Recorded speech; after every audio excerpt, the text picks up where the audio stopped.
The second I walked through the front door of our Fifth Avenue apartment, I knew something was off. It wasn't the smell Victoria always had diptyque, bays, candles burning. It was a silence. Or rather, the lack of it. There was a low hum of video game, the kind of explosive, chaotic soundtrack that usually meant someone was blowing up downtown Los Angeles in Grand Theft Auto. I hung my coat in the closet, loosening my tie. My feet ached from 12 hours on the trading floor via satellite link, but the fatigue vanished when I stepped into the living room. There he was, Chase Donovan. The guy looked like he'd been poured into my favorite charcoal gray Brunello Cucinelli bathrobe. He was sprawled across my Minotti sofa, his bare feet manicured. I noticed with sickening lurch propped up on the coffee table I'd bought at Christie's. He was killing digital pedestrians while sipping what looked like a Macallan 25. My Macallan 25. Victoria was curled up beside him, wearing one of his oversized hoodies. She looked up, her eyes narrowing when she saw me. No smile, no welcome home. "Michael," she said, her tone dripping with that particular brand of Manhattanite disdain she de-perfected since we got married. "You're early or late. Hard to tell with you. I told you I'd be back by 8. I said, keeping my voice level. I looked at Chase. "Get your feet off my table." Chase didn't even look away from the screen. He just grinned, a lazy, infuriating smirk that made my fists clench. "Relax. Mike, we read just chilling. Your wife was telling me how tense you always are. Figured I'd help her unwind. Your wife." The way he said it made my blood run cold. I took a step forward. I said, "Get your feet off." Victoria sighed dramatically and sat up, pushing her blonde hair out of her face. "Don't start with him. Michael, God, you're so territorial. Can't you see we're having a moment?" Chase actually knows how to relax. He doesn't spend every waking hour staring at Bloomberg terminals. "I pay for this apartment," I said, my jaw tight. "I pay for the scotch he's drinking. I pay for the robe he's sweating into. So, yeah, I think I have a right to ask him not to ruin my furniture." She laughed, a sharp, brittle sound. "Pay, pay, pay. Is that all you ever think about? Money? You so boring. Michael, you know that? Chase makes me feel alive. He makes me feel like a woman. Not just a trophy wife you keep in a gilded cage." I stared at her. We'd been married for 5 years. 5 years of galas, of charity auctions, of her spending my money like it was water. And now she was sitting there, defending this Instagram pretty boy who probably couldn't tell a stock option from a stock tip. "Victoria," I said, trying one last time for some semblance of reason. "We need to talk. Alone. Anything you have to say to her, you can say to me." Chase interjected. He finally paused the game and turned his head. His blue eyes were cold. Assessing, he looked like a younger, dumber version of me. If I'd spent 3 hours a day in a gym just to take selfies. "Unless you're scared of an actual man being in your house." That did it. I moved toward him, intending to haul him up by the collar of my robe. But Chase was faster than he looked. He surged to his feet, and before I could react, he shoved me. Hard. I stumbled back, my hip catching the edge of the glass coffee table. It screeched against the marble floor. Pain shot through my side, but the physical sting was nothing compared to the humiliation. "Michael," Victoria shrieked, but she didn't come to me. She jumped up and stood between me and Chase, her arms spread protectively over the younger man's chest. "Don't you dare touch him." I looked at her, stunned. He just put his hands on me in my own home. "And you're worried about him?" He was defending himself. She snapped. "You came in here like a bull in a china shop. You're always so aggressive. Michael, it's pathetic." Chase was just sitting here, looking sexy as hell. "And you couldn't stand it because you know you'll never measure up." Chase preened behind her, running a hand through his artfully messy hair. "It's cool, Vic. He's not worth the energy. Just a washed-up hedge fund loser. A washed-up hedge fund loser. I'd built a $10 billion empire from scratch. I'd taken companies public, navigated 2 market crashes, and made more money before 9 a.m. than he'd see in 10 lifetimes. And he called me a loser? I straightened up, ignoring the throb in my hip. I looked past Victoria S. furious face and met Chase S. gaze. Get out. No, Victoria said flatly. You get out. This is my space too. I am tired of you. Michael, tired of your spreadsheets, your boring suits, your complete lack of passion. Chase gives me what you can't. He makes me scream. I don't need the details. I cut her off, my voice dangerously quiet. You do. Actually, she sneered. She turned slightly, leaning back against Chase, who wrapped his arms around her waist. Last night, on your side of the bed, the one you haven't slept in for 3 days because you were working, Chase made me feel things I forgot existed. He is so attentive. Unlike you, he actually looks at me when we're together. He doesn't just grunt and roll over. I felt a muscle tick in my jaw. Victoria, this is your last chance. Tell him to leave, or I will call security and have him escorted out in his underwear. She laughed in my face. Call them. Go ahead. And I call my lawyer. Remember the prenup?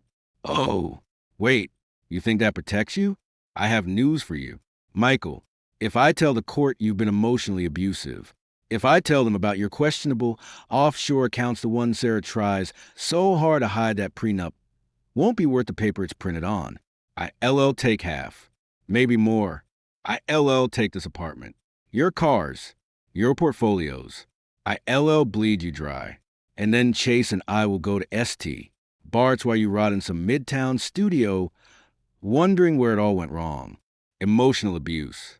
The irony was so thick, I could barely swallow. I'd given her everything. A life most people couldn't dream of. And she was calling me abusive because I didn't want her fucking her boy toy on my couch. I looked at Chase. He was smiling now, a predatory gleam in his eye. He mouthed the word pussy at me. Something inside mesomething that had been holding on to the ghost of the woman I thought I loved finally snapped. But I didn't yell. I didn't lunge at him. I just smiled. It was a cold, empty expression that made Victoria blink in confusion. I repeated softly. Victoria, sweetheart, you've been spending half for years, but you rewrite about one thing. It's time for a change. I pulled out my phone and turned away from them, walking toward my study. I could hear Victoria shouting behind me. Where you going? Michael, get back here. Don't you walk away from me when I'm talking. I ignored her. I opened the heavy mahogany door of my office and shut it firmly, locking it. The sound of the latch clicking shut seemed to echo in the sudden silence. Outside, I could hear her pounding on the door, screaming obscenities, threatening to sue me into oblivion. I leaned against the desk and hit the speed dial for Elijah Pierce. He picked up on the first ring. Michael, it's 9:30. You usually don't call unless the market's tanking. It's not the market. Elijah, I said, my voice perfectly calm. Outside, Victoria S. shrieks were muffled but still audible. It's Victoria. She's here with him. The boyfriend. He put his hands on me. There was a pause on the line. Elijah Pierce was a legend on Wall Street and in the divorce courts of New York. He didn't waste words. You want me to send a car for you? No, I said. I want you to start the clock on Phantom Protocol. I want every liquid asset moved within the next 48 hours. Offshore, Cook Islands, Nevis, the usual haunts. I want the trail so cold it burns to follow. 48 hours is tight, especially with the SEC breathing down everyone's neck after the Gensler reforms. Elijah murmured, already typing, but doable. What about the domestic holdings? Freeze them.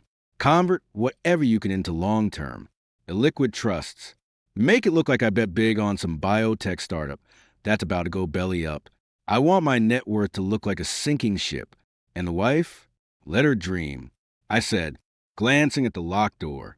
The pounding had stopped. Now I could hear her on the phone, probably screaming at her own lawyer. Let her think she's got leverage. I want her to file for divorce. I want her to demand half of a fortune that doesn't exist anymore. What about the incident? The boyfriend? I thought about Chase's hands on me. Victoria's shielding him. There's a recording device in the top drawer of my desk. Sarah put it there 6 months ago when I started getting suspicious. It S got audio of tonight. Her admitting to the affair. The threats. The prenup violation. Get a copy to me. And keep the original somewhere safe. Somewhere she LL never find it. Consider it done. Elijah said, one more thing. If she goes to the press. She will. I interrupted. She won't be able to resist playing the victim. Let her. By the time they figure out the numbers don't add up, we'll be long gone. I hung up just as Victoria's voice came through the door again, this time quieter, more venomous. Michael, open this door right now. Do you hear me? I will ruin you. I LL tell everyone about your secrets, about how you treat me. I walked over the desk and pulled open the top drawer. There was a small, black, unassuming recorder. I pressed play and listened to the last few minutes. He was defending himself. You came in here like a bull in a china shop. Chase gives me what you can't. He makes me scream. I LL bleed you dry. And then Chase and I will go to ST. Bart's. I closed my eyes. For a moment, I allowed myself to remember the day I proposed. We were in Paris. On the Seine. Shidi looked up at me with those same blue eyes and said, I don't care about the money. Michael, I just want to build a life with you. What a load of shit that had been. I opened my eyes and looked at the reflection in the dark window. I didn't see a victim. I saw a man who just been handed the keys to his own freedom. I pressed delete on the recorder, then record again. I needed a clean copy, one that didn't include my initial shock. Just her voice, her threats, her confession. The door rattled again.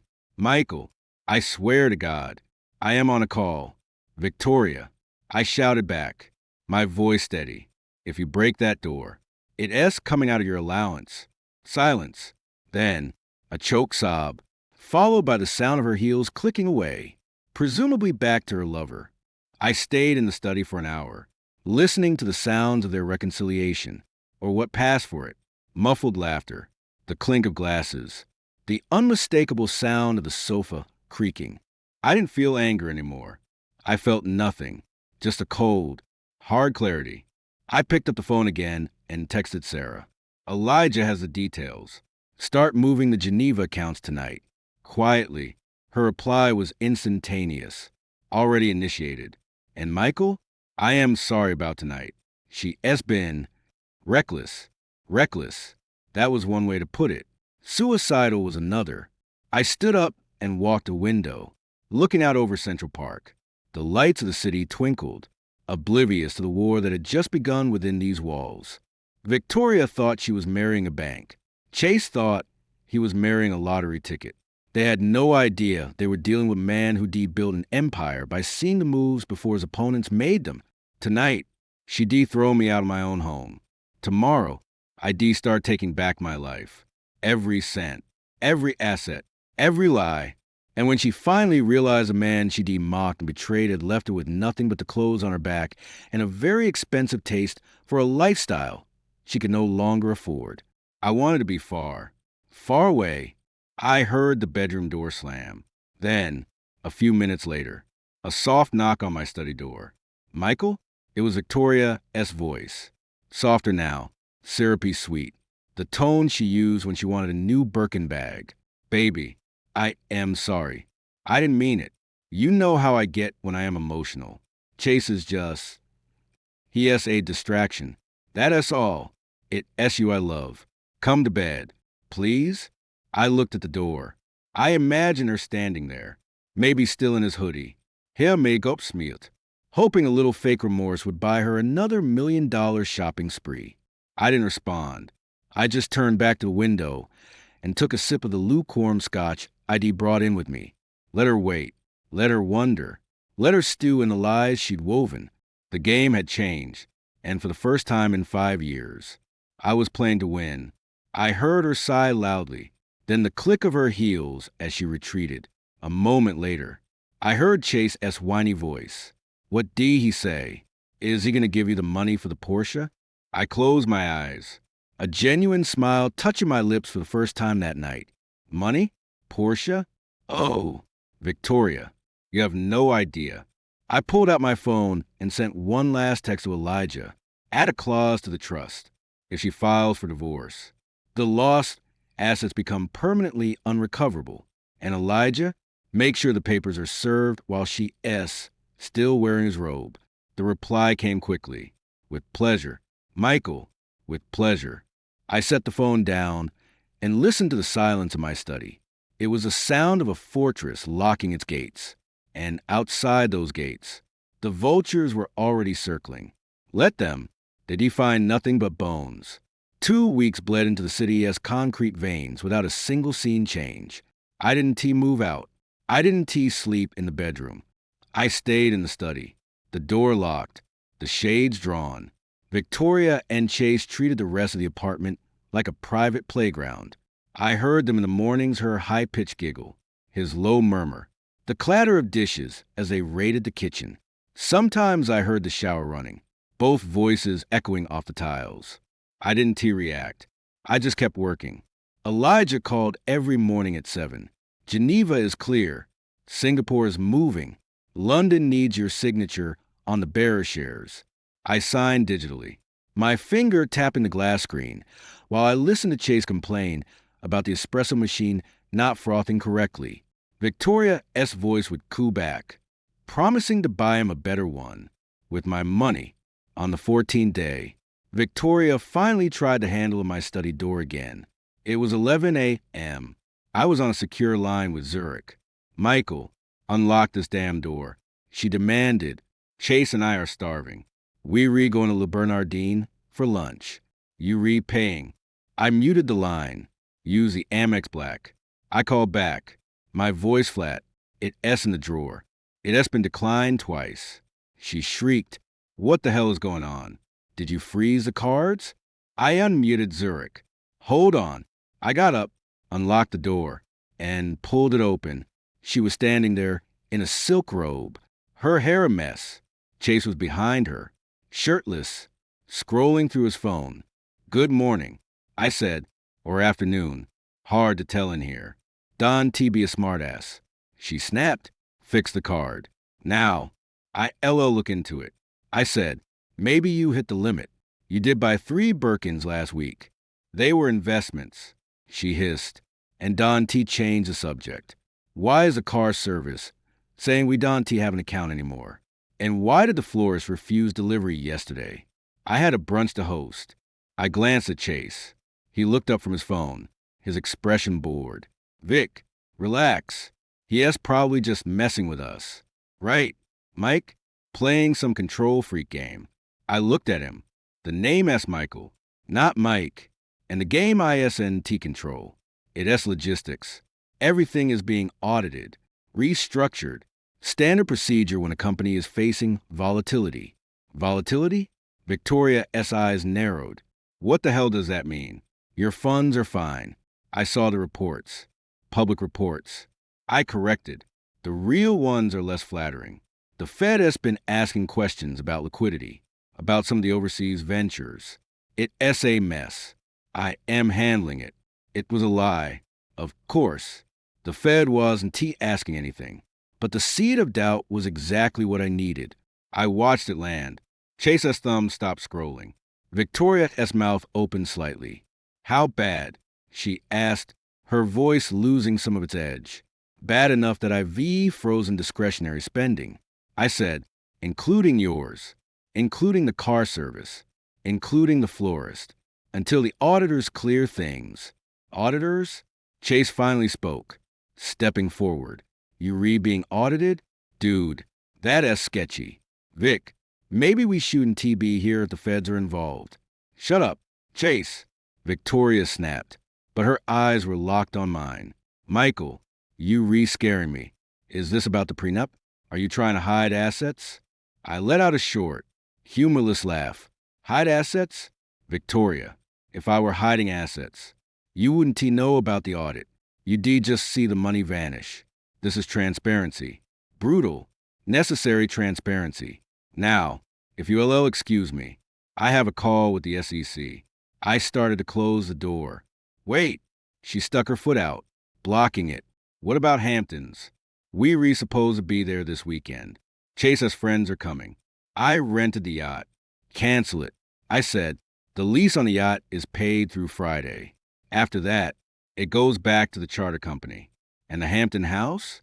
It's in a trust. The trust is being dissolved. ULL need to be out by Sunday. Her face went white. You re-kicking us out? For the weekend?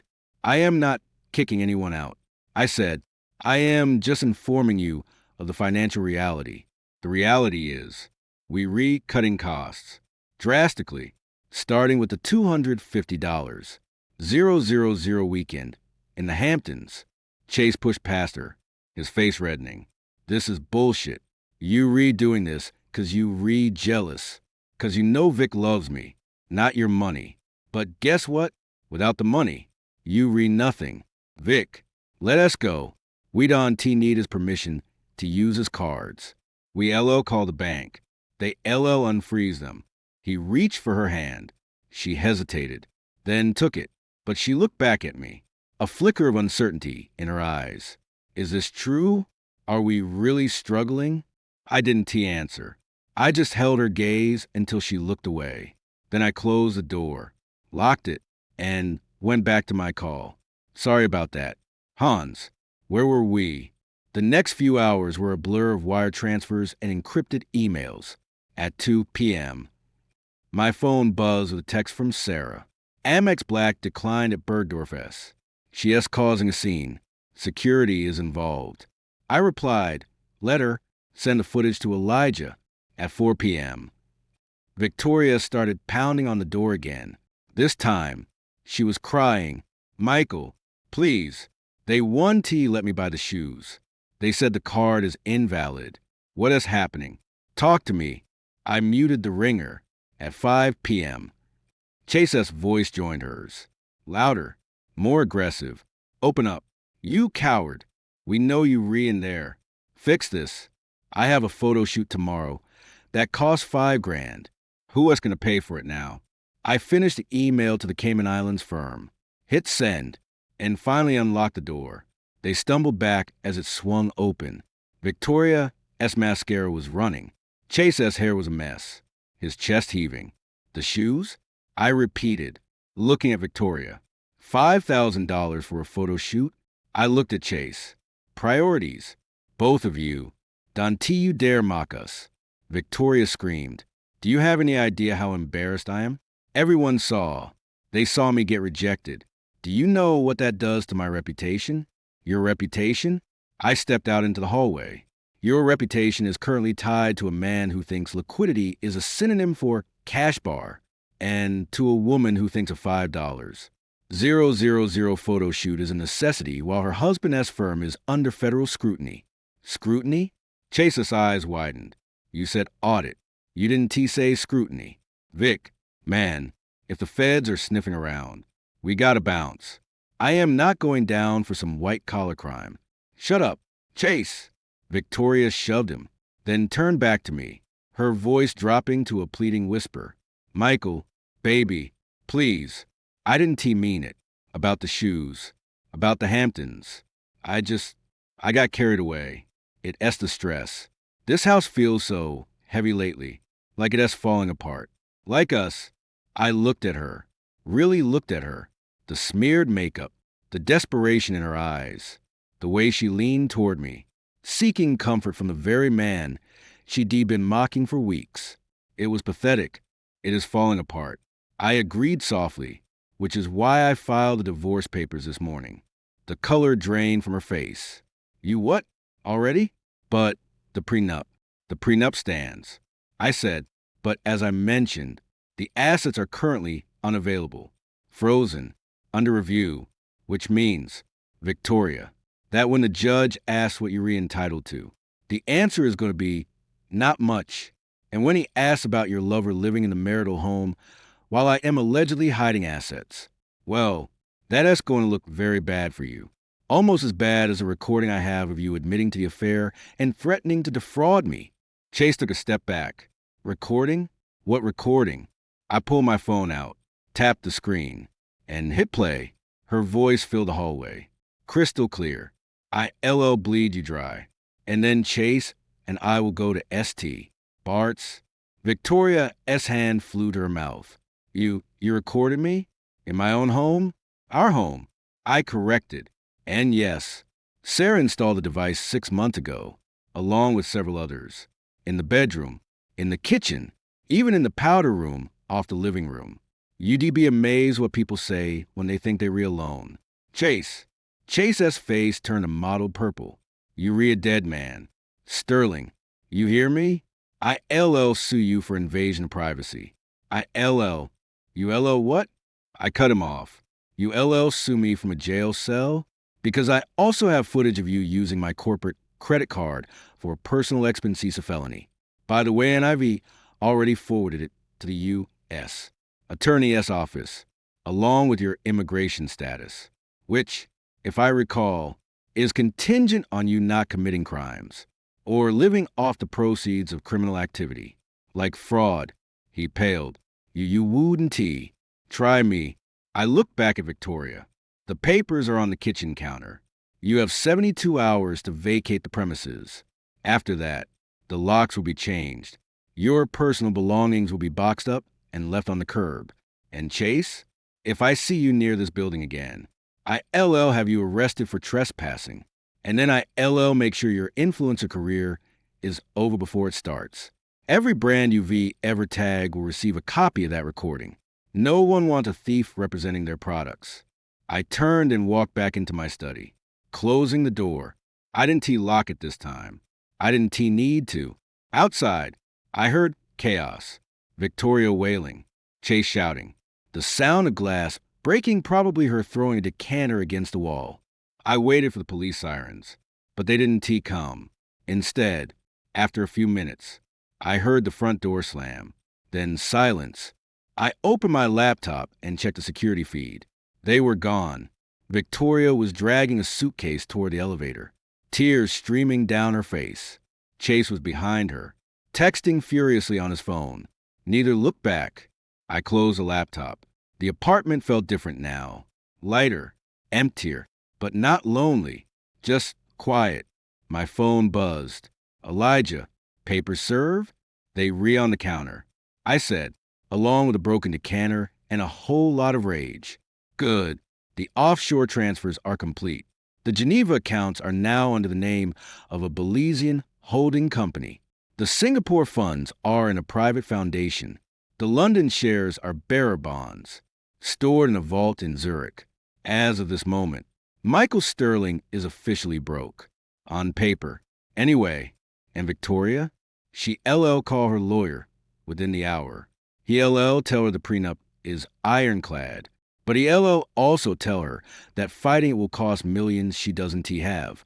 And when she realizes the credit cards are dead, the car service is gone, and the Hampton house is being repossessed by the bank, she LL panic. Let her, I said, and Elijah, make sure the story leaks to page 6. Discreetly, I want the world to know Victoria Sterling S. Golden Goose just laid a lead egg. Consider it done. One more thing. The yacht? Repossessed this morning. I said, towed back to Marina. I left a note on her pillow. Enjoy the ride while it lasted. Elijah chuckled. Cold. Michael. Very cold. She wanted a villain. I said, watching the blinking cursor on my screen. I am just giving her what she asked for. I hung up and leaned back in my chair. The city lights twinkled outside the window. Indifferent to the wreckage below, Victoria was out there somewhere. Realizing her world had crumbled, Chase was probably already looking for his next meal ticket. And me? I was sitting in the eye of the storm, watching it all unfold with the detached interest of a man who already won. The door to the study was still unlocked. I didn't bother to lock it. Let the ghosts wander. They couldn't touch me now. I opened a new document and started typing. The first line of my new life. Not as a husband, not as a victim, but as the architect of my own revenge. And it felt better than any scotch I'd ever tasted. The courtroom smelled like lemon polish and desperation. I sat at the defendant's table, flipping through a binder of statements that showed a net worth of negative $22 million. Elijah sat beside me, polishing his glasses with a monogrammed handkerchief. Across the aisle, Victoria looked like she'd been poured into a size too small Dolce & Gabbana suit last season. because her Amex at Bergdorf S had finally, permanently died. Chase wasn't in the room. Last I heard, he was in Malibu, already tagging some heiress S. yacht on his stories. Victoria S. lawyer, Richard Bulldog Marino, stood up. He was a big guy with a voice like a gravel truck. Your Honor, we move to compel Mr. Sterling to disclose all hidden assets. This charade of bankruptcy is an insult to the court. My client has evidence text messages, emails showing Mr. Sterling bragging about billions in offshore accounts as recently as 3 weeks ago. The judge, a no-nonsense woman from Brooklyn named Judge Ramirez, peered down at me over her bifocals. Mr. Sterling, care to address this? I nodded at Elijah. He stood, smooth as silk. Your Honor, Mr. Sterling S. financial disclosures are exhaustive. The bragging, as Mr. Marino puts it, was hyperbole during a period of extreme marital strife. As for the offshore accounts referenced in the discovery, those were part of a failed venture capital fund in the Caymans. The fund collapsed last month. The auditor's report is Exhibit C. Marino slammed his hand on the table. Collapsed? Convenient. Your Honor, this man is a serial liar. He has moved assets to Cook Islands trusts, Nevis LLCs. Objection. Elijah drawled. Speculation. And a misunderstanding of international banking law. The Cook Islands Trust in question, the Sterling Heritage Trust, was established in 2019 for philanthropic purposes. Due to currency devaluation and poor management by the local trustees, its value is currently zero. We provided the dissolution paperwork. Judge Ramirez held up a hand. Mr. Sterling, look at me. Are you telling this court, under penalty of perjury, that you do not have access to $10 billion? I met her gaze. My voice was steady. Your Honor, I have access to my legal counsel, a leased Toyota Camry, and approximately $400 in a checking account at Chase Manhattan. The $10 billion referenced by Mr. Marino was largely leveraged. When the margins were called last quarter, I was wiped out. I've been sleeping on a pull-out couch in my office. A ripple went through the gallery. Victoria let out a strangled noise. Liar, she shrieked, jumping to her feet. He is lying. He bought a villa in Cap Ferrat. I saw the wire transfer receipt. It was for 12 million euros. Elijah didn't miss a beat. Your Honor, the villa was a short-term rental for a corporate retreat. The wire transfer was a bank error that was reversed within hours. We included the correction notice in Exhibit D. And might I remind Mr. Marino that his client, Mrs. Sterling, charged $40,000 on that same corporate card for personal enhancements during that retreat. Enhancements which, I note, did not include Mr. Sterling. Victoria S. face turned purple. She pointed a trembling finger at me. You did this. You planned this. From the moment I told you about Chase. You started moving everything. You monster. You punishing me because I wanted a real man. Mrs. Sterling. Judge Ramirez snapped. Sit down. Victoria sank into her chair, sobbing. The judge turned back to me. Mr. Sterling, if it comes to light that you have perjured yourself, I understand. Your Honor, I said quietly, but I have nothing left to hide. My primary residence is in receivership. My vehicles have been repossessed. Even my stake in Sterling Capital Management is being liquidated to pay creditors. I am, for all intents and purposes, destitute. After the recess, Victoria cornered me in the hallway outside the men's room. Her makeup was smeared, her expensive suit wrinkled. Michael, please, just talk to me. This is insane. We can fix this. We can reconcile. ILL stop seeing Chase. ILL sign whatever you want. Just Dante let them take everything. I could go back to living like a nobody. I looked at her, really looked. The woman who laughed while her lover shoved me. The woman who called me boring while draining my accounts. Living like a nobody? I repeated, Victoria, you are a nobody. You were just borrowing my name and my money to pretend otherwise. Now the loan has been called. I am pregnant. She blurted out. I didn't react. I seen the lab reports Sarah forwarded last week. No, you not. You had a phantom HCG spike due to stress. Doctor, Levine's report isn't a discovery. Try again. Her eyes widened in horror. You checked my medical records? How dare you? How dare I? I stepped closer, lowering my voice. How dare you lie about carrying my child to manipulate a courtroom? That is low, even for you. And for the record, if you were pregnant, it wouldn't be mine. Chase's DNA is already on file with 3 different STI clinics in Los Angeles. I made sure the court got those records too. She gasped, slapping a hand over her mouth. You evil. You a sociopath. Chase was right about you. Chase, I said, pulling out my phone. I showed her the screen. It was a text exchange between Chase and a number ID identified as Vic. You owe me $5,000 for the Monaco trip. Pay up, or I tell the judge you forged those bank statements. P.S. You are sagging now, LOL. Victoria stared at the screen, her breath hitching. He wouldn't he? He already did. I said, he sent that to me this morning.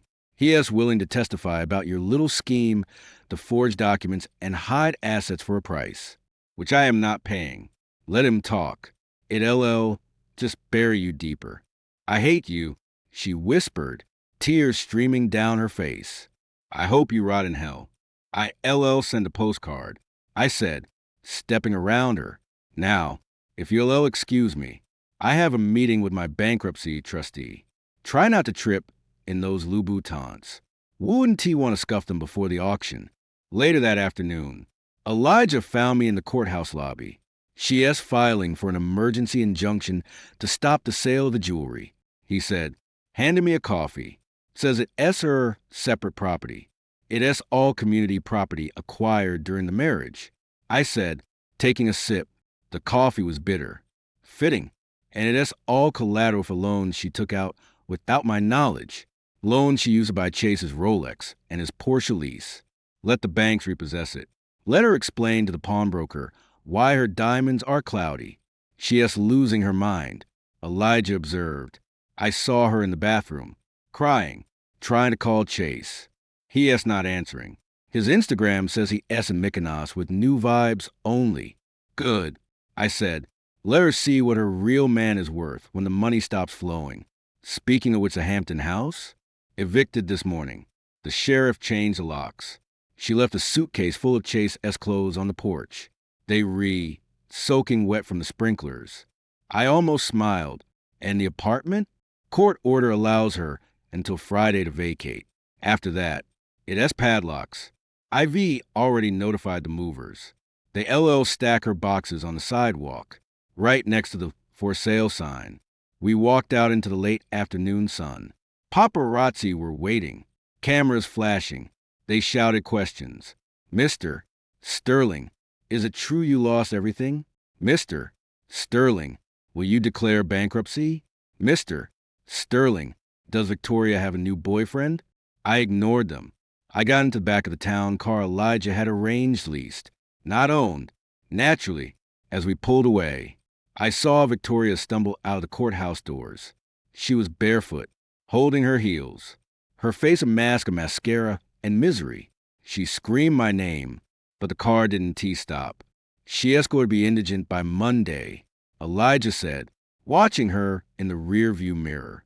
No cash, no credit, no place to stay. Her mother won't take her calls. Her friends have blocked her. She is truly alone with her choices. I said, I pulled out my phone and checked the encrypted message board. Sarah had uploaded the final batch of documents. Victoria's credit report, showing 7 maxed out cards, the repo notices for the cars, the eviction notice for the penthouse. I forwarded them to page 6. Let the world see the fall of the Queen. One more thing. Elijah said, the FBI called. They interested in Chase's activities. Seems he has been running a little side hustle using fake IDs to open store credits in wealthy women's names. Victoria S. was the latest. They want to talk to her about accessory charges. Schedule it for Tuesday. I said, right after her bankruptcy hearing. Let her have a really bad week. As we crossed the bridge into Queens, I looked out at the skyline, the city that had made me, and the city that had nearly broken me. But I wasn't broken. I was just invisible, a ghost in my own life. And it was the most liberating feeling I'd ever known. Victoria thought she'd married a bank. She'd actually married a mirror. And now, for the first time, she was seeing her own reflection broke, alone, and utterly irrelevant. I leaned back and closed my eyes. The car smelled like old leather and cheap air freshener. It was perfect. Take the scenic route. Elijah, I said, I want to see the stars tonight. Somewhere out there. Chase was posting selfies on a yacht. Victoria was sobbing into a borrowed pillow. And me? I was finally free. The illusion was complete. And the grandest trick of all? Making a $10 billion empire disappear without a trace. Now, the real work began. The address Elijah gave me was a shithole in Astoria. I didn't go myself. I had Sarah drive by and film it from the car. A 4-story walk-up with rusted fire escapes and a bodega on the corner that had bars on the windows. Victoria's new penthouse. I watched the footage on my secure laptop in the Dubai hotel suite. She was on the stoop, smoking a cigarette, wearing a stained trench coat that used to cost $3,000. Her hair was limp, no makeup. She looked 50. Sarah's text came in. She's fighting with the super. Says the rats are unacceptable and demanding he call Michael Sterling's office. He told her to piss off. I typed back, send the super $100. Cash. Tell him to mention the rats are bigger than her ego. An hour later, Sarah sent a screenshot of Chase's newest TikTok. He was in a Miami nightclub. A bottle of Ace of Spades in front of him. A bleach blonde girl tucked under each arm. The caption read, thanks for the free ride. Gold digger Vic. Should V stayed with the nerd. Hashtag broke back bitch. Hashtag new money. I forwarded it to Victoria's burner phone. She didn't reply. But 15 minutes later, Sarah sent another clip. This one was shaky. Filmed through a window. Victoria was inside her tiny apartment, screaming at her phone, "You ungrateful piece of trash. I gave you everything. Everything. And this is how you repay me? On the internet?" My own mother saw that. She hurled the phone against the wall. It shattered. Then she slid down onto the stained linoleum, sobbing into her knees. I closed the laptop. It was almost too easy. But the real fun was just starting. Elijah called the next morning. Bankruptcy court didn't go well for her. The judge denied her emergency motion to access hidden assets because, well, there aren't any. She is officially insolvent. Debts totaling $4.2 million, mostly credit cards, personal loans, and that little matter the lease Ferrari she forgot to return. Any word on the FBI investigation into Chase? I asked, pouring a coffee, real coffee, not the swill they serve in Queens. Oh, it's moving along. Turns out our boy Chase has a habit of borrowing identities. Victoria's was just the latest. She's being charged as an accessory after the fact for knowingly providing him with false identification documents. Mail fraud. 2. Since she forwarded his fake ID to a jeweler in the Hamptons. Can we make the charges stick? We can make them hurt. Elijah corrected. She's looking at 18 months. Minimum. But here's the kicker: a court-appointed lawyer is a public defender who looks like he'd rather be anywhere else. And Victoria? She is demanding I represent her. Says she pay me double once she gets her rightful share. I laughed. A genuine, cold laugh. Tell her my retainer is $10 million up front, non-refundable, and I only take payment in Bitcoin from offshore wallets she doesn't have. Will do. Also, the auction for the Fifth Avenue apartment contents is Saturday. Sotheby's is handling it. Should be a circus. Make sure the press is there. I said, especially page 6. I want pictures of her watching strangers bid on her sheets. Saturday. I watched the live stream from Dubai. The apartment was stripped bare. The crystal chandeliers. The Persian rugs. The Artal gone to the highest bidder. Victoria was there, huddled in a corner with a scarf over her head. She looked like a ghost haunting her own wake. Chase was nowhere to be seen. Then, the pièces de résistance, hors joaillerie, the Birkins, the diamond necklaces, the Cartier watches. One by one, they went under the hammer. Victoria stood up during the bidding for her engagement Ringa 12-carat cushion cut. She screamed at the auctioneer, "Stop! That S mine. He can T-sell that. It S a gift. It S separate property." The auctioneer, a dour man in a tuxedo, didn't even look up. Lot 247. Ladies and gentlemen, 12-carat cushion cut diamond. VVS 1 clarity. Do I hear 2 million? Victoria lunged forward, but a court officer held her back. She turned to crowd, her eyes wild. "Please, someone, buy it for me. I'll pay you back. I swear. Michael, stop this. Please. I am begging you." I muted the sound. I didn't need to hear her voice. I watched as the hammer fell. Sold to a dealer from Geneva. Victoria collapsed in the officer S arms, wailing. The camera zoomed in on her face ruined, raw, devoid of the icy composure. She'd wielded like a weapon for years. It was beautiful. Later that night, Sarah intercepted a call Victoria made to a prison phone. She was trying to reach Chase at Rikers, where he'd been picked up on the identity theft charges. The connection was terrible, but the audio was clear enough. "Chase? Chase, can you hear me? It's me, Vic, baby. Listen, I need you to tell them it was all your idea. Say I didn't know about the IDs. Say I was coerced. They LL believe you. You re the victim here. Not me. Please. Chase, I am going to jail. I am going to lose everything." A pause. Then Chase's voice, tinny and distant. "Yo, Vic, lose my number. And stop calling my block. I ain't got nothing to say to a broke-ass snitch. Should have paid my bail. Bitch, now I'm sitting in this hellhole, cause of you. Stay lost." The line went dead. Victoria's scream was piercing, even through the digital distortion. "No, Chase, don't do this to me. I loved you. I left him for you. I gave you everything. Chase." She called back 3 times. Each time, the automated system told her the call could not be completed. Finally, she started sobbing into the receiver, repeating the same phrase over and over. He promised. He promised it was real. He said I was different. He said we'd be rich together. I had Sarah transcribe it and send it to the prosecutor. It was the final nail in her coffin proof of her collusion, her motive, her utter delusion. 2 days later, Victoria showed up at the offices of Pierce Associates. She wasn't allowed past the lobby, but the security cameras caught it all. She was filthy, her clothes rumpled, her eyes sunken. She pounded on the glass door until the guards approached. "Let me in. I need to see Elijah. Or Michael. Michael Sterling. I know he is here. He is behind this. He is watching me. I can feel him." She screamed, her voice hoarse. The guard tried to escort her out.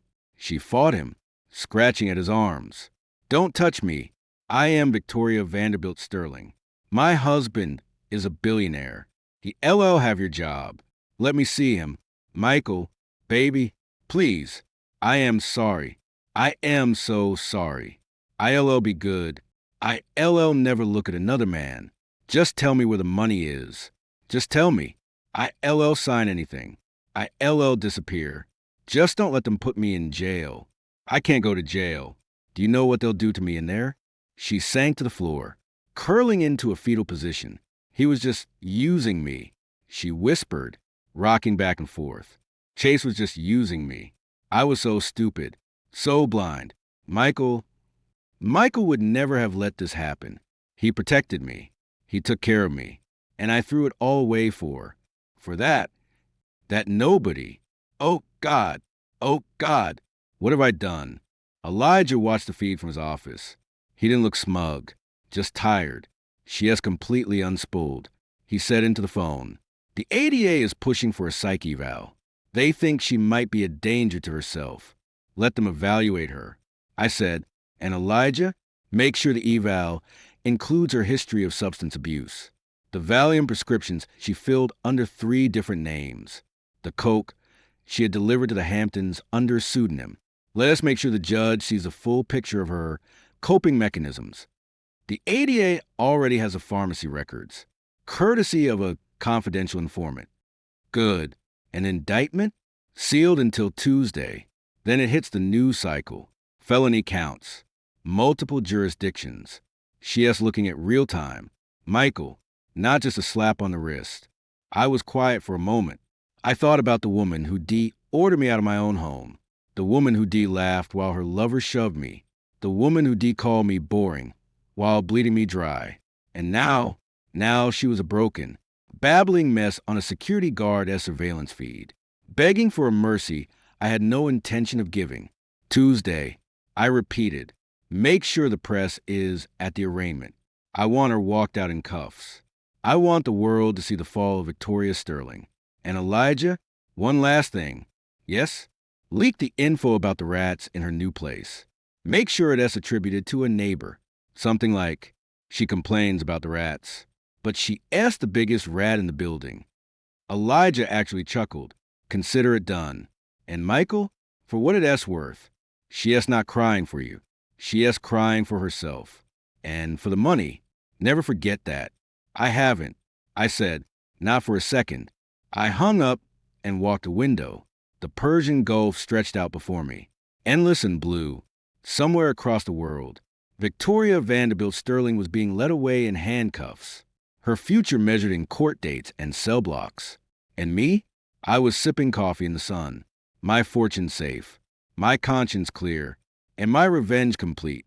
The betrayal was total. The bankruptcy was absolute. And the best part? She'd done it all to herself. I turned back to my desk and opened a new file. Project Phoenix. It was time to rebuild. But this time, I'd build something no one could ever take away. Not a wife, not a lover, not a court.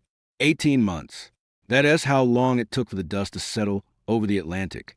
I was in Dubai. Obviously, the Burj Khalifa didn't just offer view, it offered perspective. From up there, New York looked like a toy set, and Victoria's meltdown looked like a scene I'd once read about in a tabloid. Sarah handled the resurrection.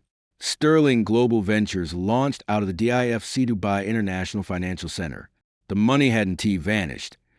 It had just taken a long vacation in the Cook Islands before migrating to Switzerland, then liquefying into bearer bonds, and finally re-emerging as clean capital.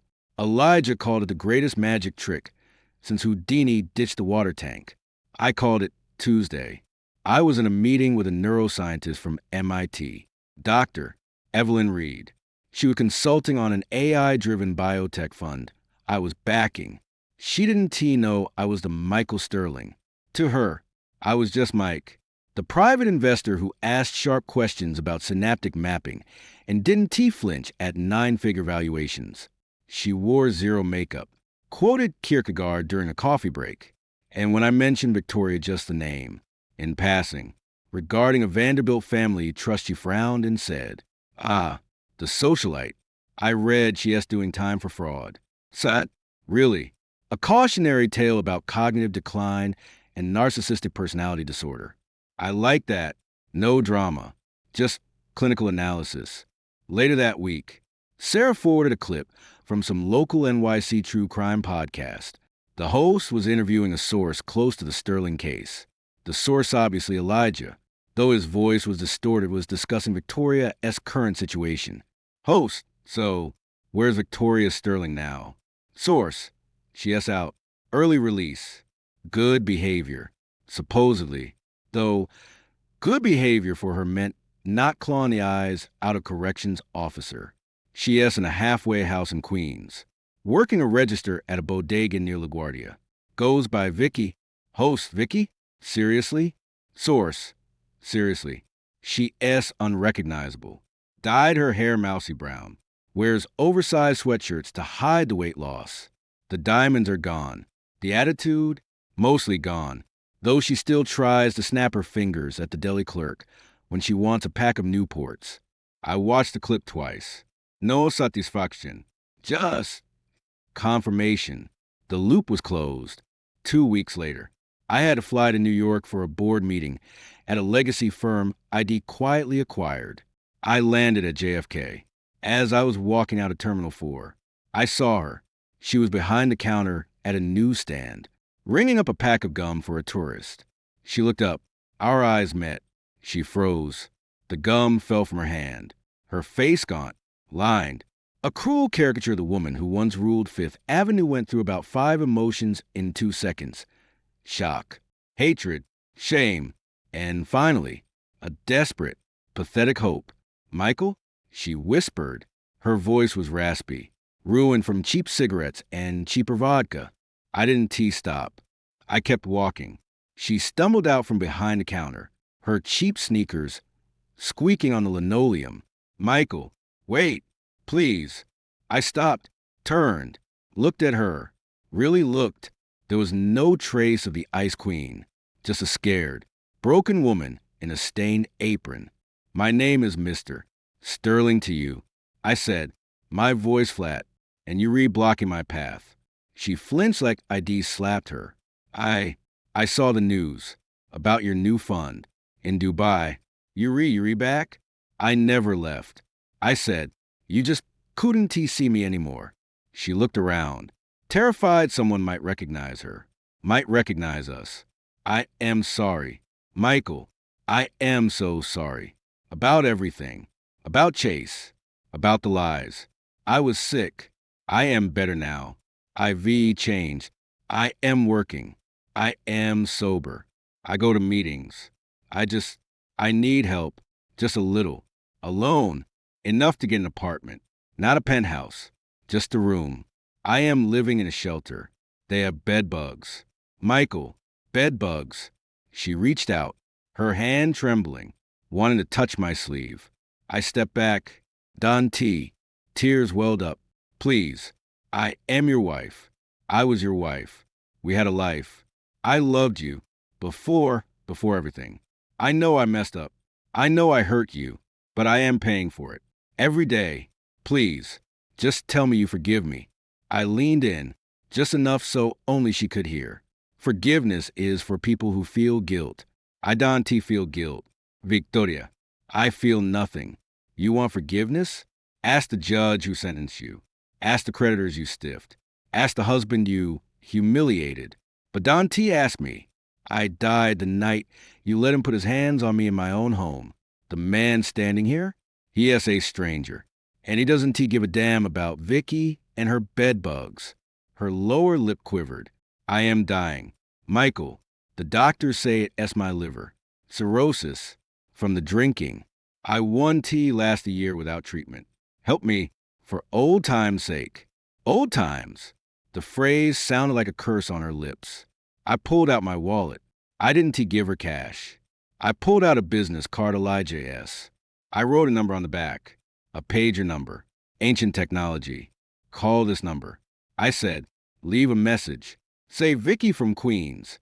If there is anything left of the Sterling charitable remainder trust which they're icing, they might send you a bus pass or a pamphlet on liver transplants for the indigent. But Don T, hold your breath. And Don T, call it again. This is the last time you LL ever see me. I dropped the card on the dirty floor. She scrambled to pick it up, her fingers shaking so badly she could barely hold it. Michael, I turned and walked away. I didn't look back. I heard her start to cry, a thin, reedy sound that was swallowed by the noise of the terminal. My driver was waiting by the Bentley. As we pulled away, Sarah called, you okay? I saw the security alert from JFK. She approached you? Iem me fine. I said, was it necessary to have her followed? Elijah insisted. He said if she caused a scene. We needed documentation for the restraining order renewal. Did she? She cried. She begged. She claimed cirrhosis. I gave her Elijah S. pager number. Sarah was silent for a beat. Cold. Michael, even for you. She made her bed. I said, watching the gray sprawl of Queens slide past a window. Now she can die in it. Or not. I don't care. That evening, I met Evelyn for dinner at a quiet place in Tribeca. She was brilliant, engaged, talking about the ethics of neural implants. She laughed at my dry observations about market volatility. She didn't ask about my past. She didn't care about Victoria Sterling. She cared about the ideas in my head and the integrity of my investments. As we walked out, she slipped her arm through mine. You seem distant tonight. Mike, just thinking about the cost of hubris. I said, she said, Schadenfreude, a uniquely human failing, but a necessary one, I suppose, helps us appreciate the climb. I looked at her, really looked. She wasn't T. Victoria. She wasn't T.A. Trophy. She was a partner, an equal, and she saw meth real men at the bank account, not the power, but the man. You rewrite, I said, squeezing her hand. The climb is everything. Later, back in the Dubai suite, I checked the encrypted server. Sarah had uploaded the final document. It was a court filing from Queens County. Victoria Sterling, aka Vicky, had been evicted from the halfway house for possessing contraband, a half-empty bottle of gin. She was currently listed as homeless in the city database. I closed the file. I didn't delete it. I archived it under completed projects. I walked to the window. The city lights of New York were a fading memory. Dubai glowed below, a testament to reinvention. ID burned the old world down, and from the ashes, ID built something stronger, something untouchable.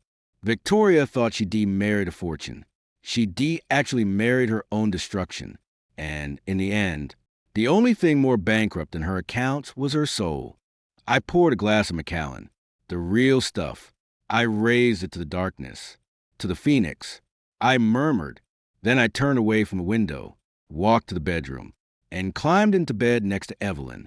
She stirred, smiled sleepily, and whispered, "Night, Mike. No drama, no lies, just peace." The game was over, and I won.